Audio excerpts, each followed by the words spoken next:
با درود خدمت شما عزیز دلم عزیزم، در خدمت هستم با یک انرژی خوانی دیگه از سری انرژی خوانی های فال تاروت آدم و حوا. موضوع این لحظه انرژی خوانی ما این هستش که اسم شما چیه؟ چی به سرتون اومده؟ چه اتفاقاتی براتون رخ داده؟ گذشته، حال و آینده شما. از دکه پریان، ملائک و دکه جنیان میخوایم بپرسیم گذشته و حال و آینده شما را عزیز دلم. آمین که کائنات هر آنچه که پنهان هست همکنون و در همین لحظه آشکار کنند. آمین. بله، ببینیم چی میخوام بگن کائنات. همونطور که ملاحظه میفرمایید، چون شما تشریف ندارید که کارت بکشید، بندم کارت نمیکشم که انرژی بندم تاثیرگذار نباشه. هر کارتی رو که کائنات بده من برای شما عزیز دلم میخونم. ولی مسئله‌ای که کائنات داره بهش اشاره میکنه یک سری مشکلات، حالا یا استوپ مالی در گذشته رو داره نشون میده.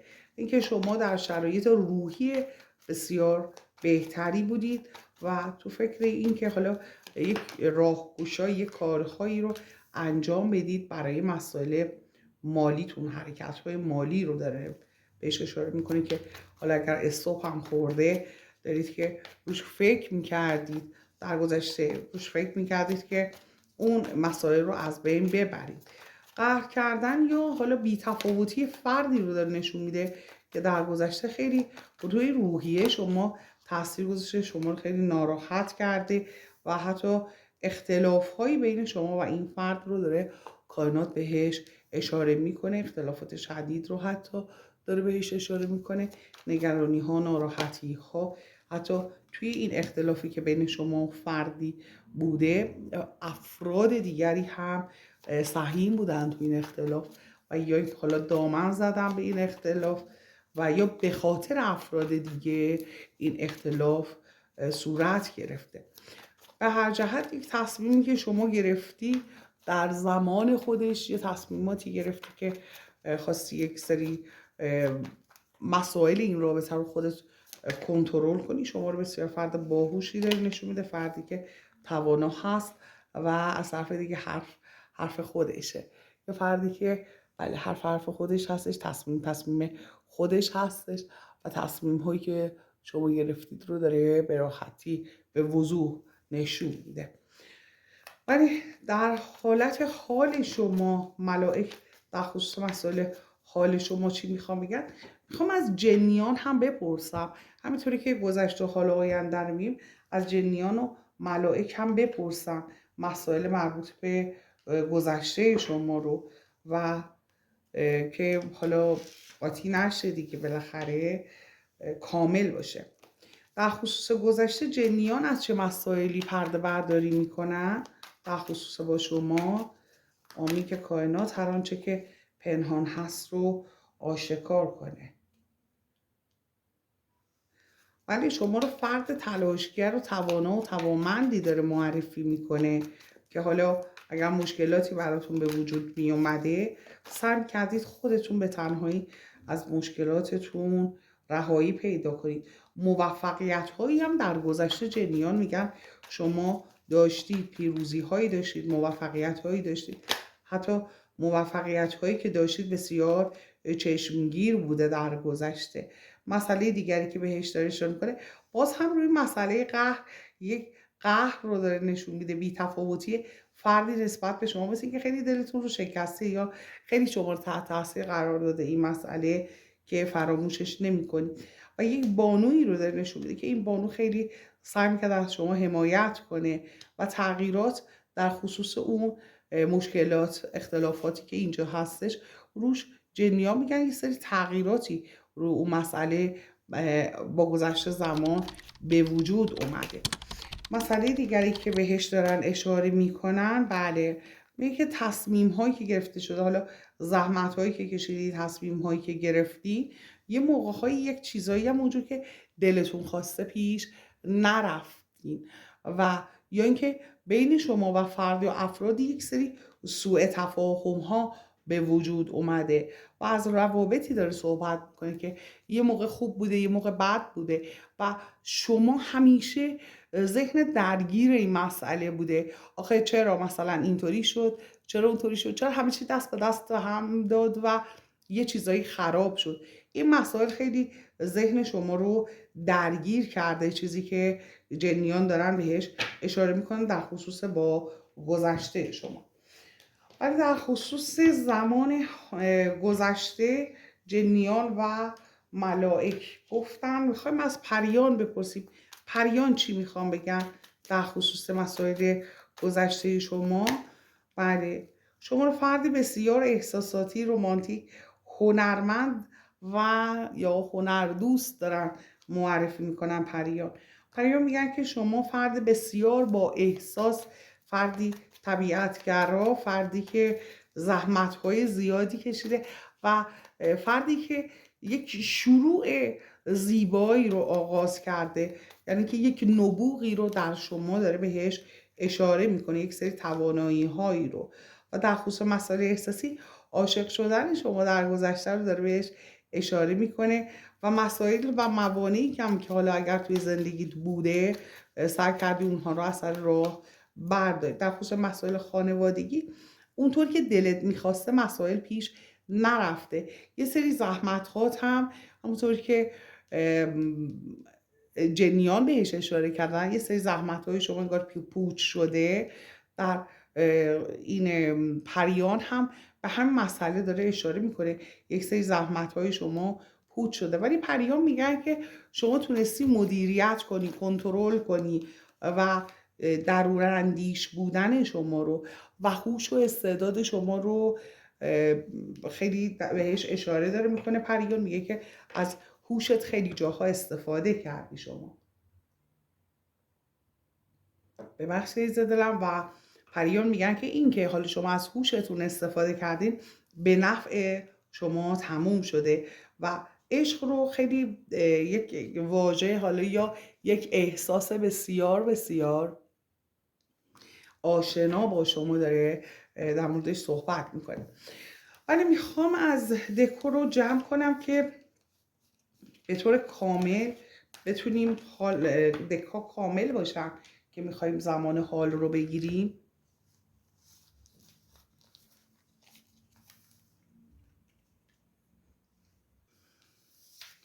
ولی دکور میخوام کامل باشن چون کارتاشون ناقص شد، برای گذشته رو گرفتیم. شاید یک سری مسائل مربوط به گذشته هنوز هم در جریان باشه و کائنات بخواد بهشون اشاره کنه. برای همین دکار رو کامل کنیم و برای زمان حال رو بپرسیم.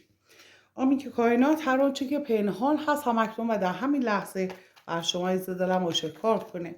در خصوص زمان حال از ملائک بپرسیم اتفاقات زمان حال چی هست که بعد هم برای آینده رو بپرسیم. تعداد کارتای زیادی رو داد.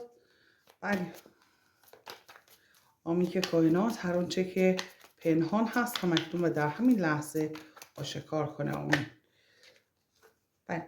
یک رقابت مالی رو داره بهش اشاره میکنه، یا حالا میشه به این اشاره کرد که همکار هست، کسی که با شما رقابت مالی داره و یا آشنا باشه، در خصوص ارث و میراث باشه، شراکت باشه، در خصوص سری مسائل مالی و کاری، در خصوص مسئله پول یک رقابتی بین شما و فردی وجود داره. همین رقابت، حالا همین رقابت که میتونه یه رقابت ناسالم باشه یا حقی رو از شما ضایع کردن، همین مسائلی که داره بهش اشاره میکنه باعث شده شرایط شما اونطور که باید نباشه، یک سری فرصت ها رو شما از دست بدید و اینکه یک سری فرصت ها رو بخوان از شما بگیرن.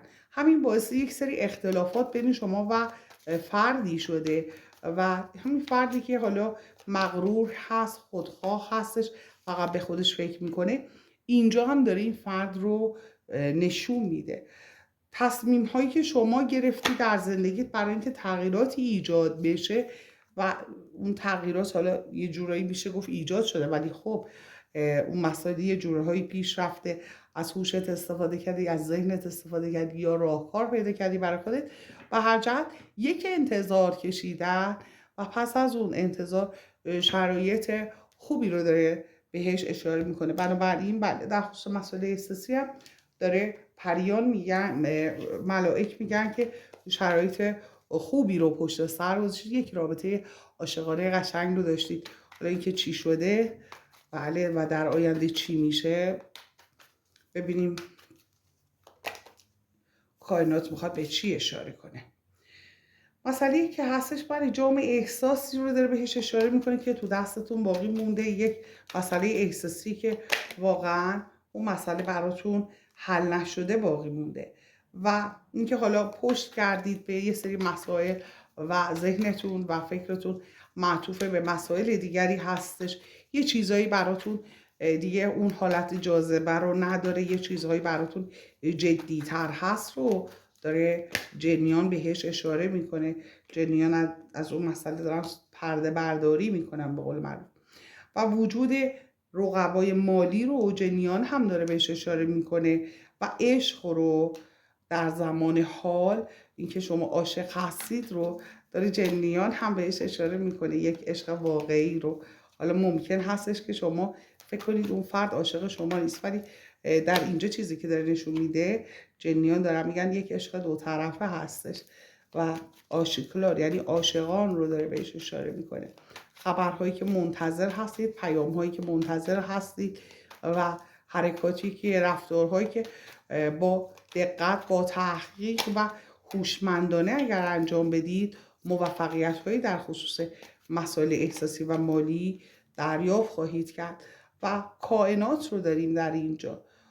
ولی بنابراین این خاص کائنات هستش که شما یه راهکارهایی پیدا کنید، حالا برای اینکه ترمیم بشید، شما برای اینکه شما یک دستاوردهای معنوی هم داشته باشید، ممکن هست چالشهایی رو در زندگی داشته باشید که بهش داره اشاره میشه.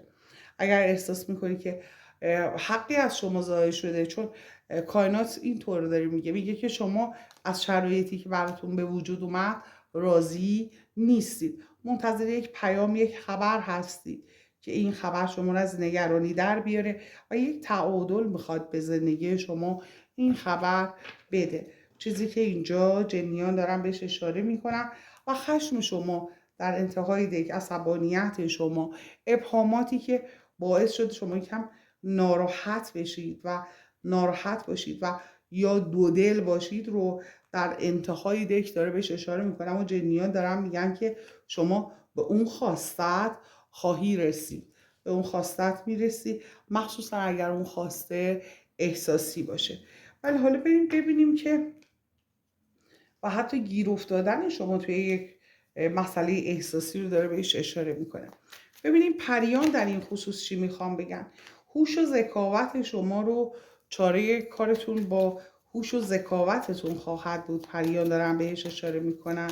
پریان دارن میگن که شما در خصوص اون مسئله احساسی و اون مسئله مالی میتونید با هوش و ذکاوتتون و کنترل روی عصبانیتتون یا کنترل روی شرایط مالی و احساسیتون میتونید شرایط بهتری به وجود بیارید.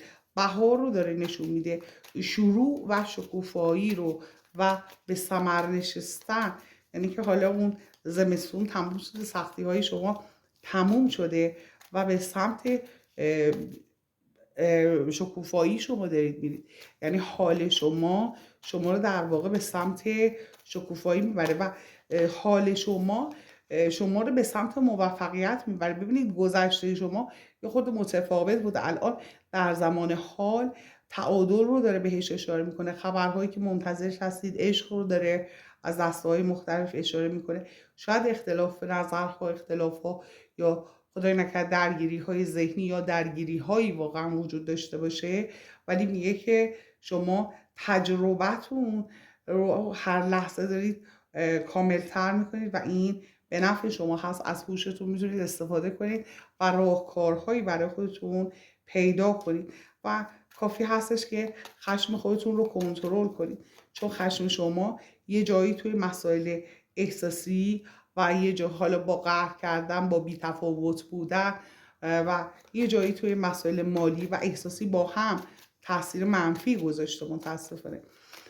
در خصوص معجزات، بله در خصوص عشق معجزه رو داره بهش اشاره میکنه و اینکه حالا شما شرایط دردناکی هم ممکن هستش که این رو توی زمان حال رنج ها و دردهایی داشته باشید که خیلی شما رو اذیت بکنه، ولی داره میگه معجزه در راه هست و راه ها برای شما هموار خواهد شد و کائنات از شما محافظت خواهد کرد. ستاره اقبالتون رو داره بلند نشون میده، اینکه داره میگه که شما خوششانس هستید و تغییراتی به وجود میاد. فقط اینکه شما درونگرا هستید، شما فردی هستید درونگرا هستید، فردی هستید که دوست دارید همه چی واقعا مکمل عالی کامل باشه تا شما بتونید لذت ببرید. شما مدیریت کردن رو، رهبری کردن برای یه عده‌ای و یه گروهی یا یه کاری رو خیلی دوست دارید. یعنی خیلی فردی هستید که میتونید خیلی راحت برنامه ریزی های طولانی مدت انجام بدید. ببخشید عزیز دلم. بله، میخوایم برای زمان آینده رو نگاه کنیم، ببینیم در زمان آینده ملائک و پریان و جنیان چی میخوام بگن در خصوص زمان آینده. بله، و اینکه حروف اسمی شما رو چی میخوام بگن جنیان، آیا حروف اسمی شما رو ببینید که همون حروف اسمی هست آیا، و مطمئن باشید که آینده که دارم میگن دیگه برای شما خواهد بود. ولی عزیز دلم ببینیم که کائنات چه مسائلی رو میخواد آشکار کنه. آمین که کائنات هر آنچه که پنهان هست همکنون و در همین لحظه بر شما عزیز دلم آشکار کنه. آمین. آینده شما عزیز دلم.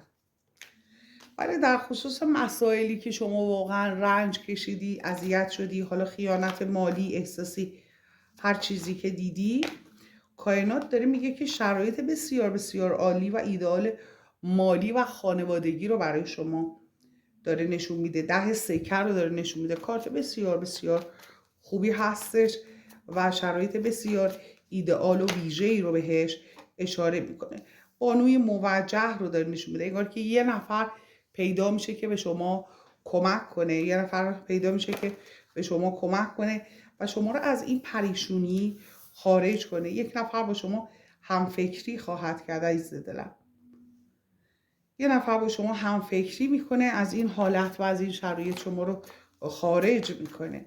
بریم جلوتر ببینیم دیگه چه مسائلی رو کائنات میخواد بهش اشاره کنه. ولی اون استوپ مالی یه مسئله‌ای بودش که از گذشته شما با شما اومده و انگار که مثل کنه چسبیده به شما این مشکله. ولی خب کائنات میگه این مشکل حل خواهد شد و شما حل شدن این مشکل رو جشن خواهید گرفت. حالا اگر این کار دادگاهی هستش به نفع شما رأی میدن، اگر این مسئله اخلاقی هستش حق شما به شما برگردونده میشه. یعنی که حالا این که فکر میکنید در حقت اجحاف شده، این شرایط به پایان میرسه. ستاره اقبالت رو بلند نشون میده، شما رو فردی خوش شانس، بله شانس با شما هستش و قابلیت های شما بسیار خاص هستش. فردی بسیار متفاوت داره شما رو نشون میده، از نظر هوشی، از نظر مالی و از نظر احساسی در شرایط ویژه‌ای داره شما رو نشون میده. ولی یه سری اختلاف هایی که حالا شما رو یه موقع اذیت کرده در گذشته، انگار شما اینها رو رها نکردید، هنوز هم به این مسائل فکر میکنید.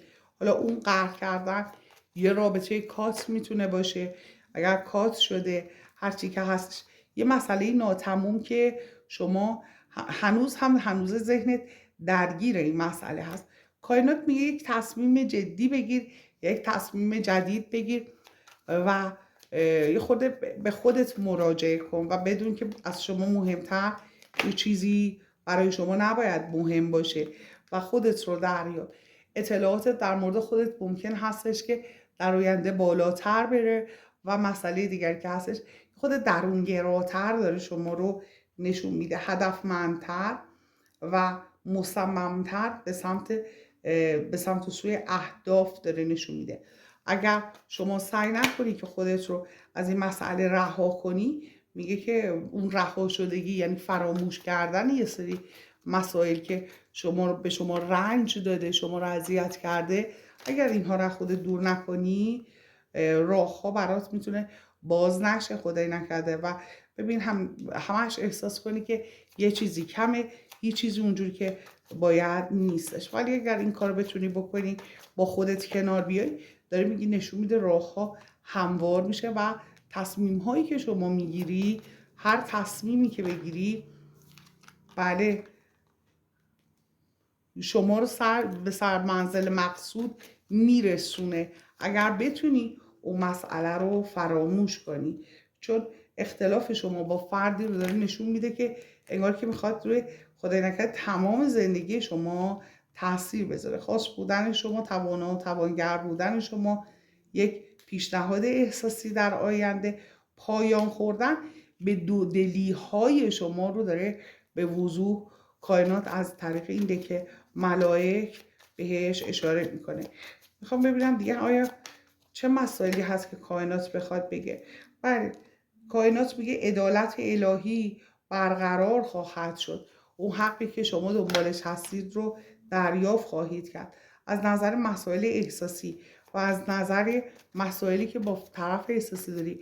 حالا اگر یا یه مسائلی هستش که پنهانکاریه برای شما، پنهانه، در خصوص حتی اگر مسئله مالی هم که باشه، داره کائنات به این اشاره میکنه که بله، شما موفق میشی، شما رو چون داره مصمم نشون میده نسبت به خواسته هاتون و به دست خواهید آورد خواسته هایی رو که دارید رو شما در نهایت به دست میارید، از چیزی که از طریق گفته دک ملائک، چیزی که ملائک دارن بهش اشاره میکنن و شما رو باز هم به توانایی هاتون، هوشمند بودنتون و اینکه میتونید راهکارهای بسیار بسیار دقیق و جدید و جدی برای خودتون پیدا کنید. به سمت احساس رفتن رو داره نشون میده و اینکه یه موقع ها حالا قهر میکنی، انگار که با دنیا قهر میکنی، شما پشتتو به دنیا میکنی، ولی در کل اون مسئله رو اگر رها نکنی همیشه ذهن شما رو خراب میکنه، همیشه سعی میکنه که حال دلت رو خدای نکرده به هم بریزه. جنیان ببینیم چه مسائلی رو میخوان آشکار کنن. ببخشید دلم، جنیان در خصوص آینده چه مسائلی رو میخوان آشکار کنن؟ بله، جنیان هم در خصوص جنیان در خصوص آینده مسائلی رو که میخوام بگم در خصوص مسائل احساسی یا حالا مسائلی که به روح شما بستگی داره، وابسته به مسائل روحی شما هستش، افکار شما، فکرهای شما، چیزایی که ذهن شما رو درگیر کرده رو بهش دارن اشاره میکنن جنیان. و اینکه حالا شما فردی هستی که توانایی، میتونی تصمیم بگیری، میتونی حرکت کنی و در خصوص مسئله احساسی یک تصمیم جدی گرفتن، انگار که حالا شما در آینده یه چیزهایی رو مجبور میشی فراموش کنی، یه چیزهای جدیدی رو برای خودت بسازی، با اون مسئله هم داره اشاره میکنه. و اینکه از نظر مالی یکم بیشتر از گذشته شما فوکوس میکنی روی مسائل مالی خودت و از نظر مسائل رابطه خانواده و مسائل مالی شرایط بسیار بسیار ایدئالی رو داره بهش اشاره میکنه. ولی خب در خصوص جامعه احساس، اگر شما باز هم در گذشته خودت رو درگیر یک سری مسائل بسیار بسیار قدیمی بکنی، خدای نکرده آسیب های گذشته‌ات خودت رو درگیر اونها بکنی و با اونها خود درگیری داشته باشی، مطمئنا خب میگه نمیتونی لذت ببری و از اتفاقهای زندگی به عنوان یک شکست مجبور هستی تا عمرداری یاد کنی. بنابراین میگه که حرکت‌های جدی کردن رو و جدی گرفتن اهدافتون رو، اینکه حالا هدف چی هستش و خواسته شما چی هستش، بسیار مهمتره. اختلافات و ناراحتی ها رو میگه که توی گذشته سعی کن بذاری و با خودت نیاری. جام احساس، بله، یک رابطه عاشقانه داره اینجا بهش اشاره میشه. ستاره اقبالتون رو داره بلند نشون میده و در اینجا مسئله احساسی ناتموم که حالا بوده از قبل رو روش داره، بله، یک معجزه میگه، یک معجزه میاد و شما از نظر احساسی در شرایط بسیار ایدئال تری قرار خواهید گرفت. یعنی اگر از الان نگران این آینده هستی، مسئله احساسی آینده، عزیز دلم نگران نباش. گذشته برای شما خیلی تلخ دیده خواهد شد. یعنی اینقدر اتفاقای قشنگی برات میفته که گذشتت اصلا همش حالا در زمان آینده، همین لحظه ای هم که داری زندگی میکنی جزو گذشته شما، خاطرات شما محسوب میشه و داره کائنات میگه که گذشته شما برای شما از نگاه شما میتونه تلخ باشه اون موقع، انقدر یعنی شادی های زندگی شما زیاد خواهد بود و کائنات رو در اینجا داریم. کائنات میگه که حق شما به شما میرسه، اون چیزی که دنبالش هستی، اون حقی که دنبالش هستی رو شما به دست خواهی آورد و عدالت الهی رو داره بهش اشاره میکنه. حالا ضدیت یا حالا لج و لجبازی، حالا هر مشکلی که شما اگر با فرد یا افرادی دارید، میگه که تعادل برقرار خواهد شد. هیچ چیزی اینجوری که هست نمیمونه. بنابراین اینقدر نگران آینده نباش. خبرهای خیلی خوبی در آینده در راه هستش. جنیان دارن بهش اشاره میکنن و میگن که بله، این دودلی ها، این ناراحتی ها و نگرانی هایی که امروز شما دارید، در آینده هیچی ازشون باقی نمیمونه. یک ازدواج موفق یا یک رابطه موفق رو در موردش دارن صحبت میکنن، شرایط بسیار ایدئالی رو دارن بهش اشاره میکنن. بله، اذان، بله، زمان اذان هستش. آمین که هر آنچه که آرزوی قلبی شما عزیز دلم هست همکنون و در همین لحظه کائنات و خداوند تقدیم حضورتون کنم در طبق اخلاص. ولی شرایط احساسی که اگر نگرانش هستید رو داره اشاره میکنه که اصلا نگران شرایط احساسی یا حالا کیس احساسی تو جفت رویتون نباشید. بهار رو داره بهش اشاره میکنه پریان، و پریان دارن میگن شرایط احساسی بسیار بسیار ایدئالی برخوردار خواهید شد و در اینجا همونطور که ملاحظه میفرمایید مخفی کاری هایی که ممکن هستش حالا امروز باشه، در آینده اینها نخواهد بود و اون افرادی که به شما آسیب زدن رو شما شناسایی خواهی کرد در آینده و این افراد رو خیلی راحت از خودت دور خواهی کرد و باز هم مثل همون گذشته امروزت، حالا مثلا حالو که گرفتیم، در زمان گذشته شما رو بسیار رمانتیک نشون میده. اون احساس رمانتیک بودن و لذت بردن از زندگی و سرشار از هوش بودن، با هوش بودن شما در آینده هست. یکم لجبازی رو داره نشون میده که از اون لجبازیتون باید خب در زمان خودش سعی کنید که کم کنید، ولی خب هماهنگی و تعادل رو داره نشون میده. یعنی که در آینده تعادل وجود داره. شرایط مالی خوب رو نشون میده، مدیریت کردن شرایط مالی خوب و در کنار اون موانعی، اون افرادی که موانع براتون درست کردن شرایط سختی رو خواهند داشت، دچار کارمای اون اذیت و آزاری که به شما دادن خواهند شد. و شما رو بسیار درونگرا و این که قابلیت این رو دارید که تعادل برقرار کنید، تغییرات به وجود بیارید در خصوص مسائلتون. حروف اسمی رو تا فراموش نکردم خدمتون عرض کنم که حروف اسمی که میتونه توش برای شما باشه یا در اسم یا فامیلتون، میتونه حرف آ، ش، م، ب، س، ای، ی، چ،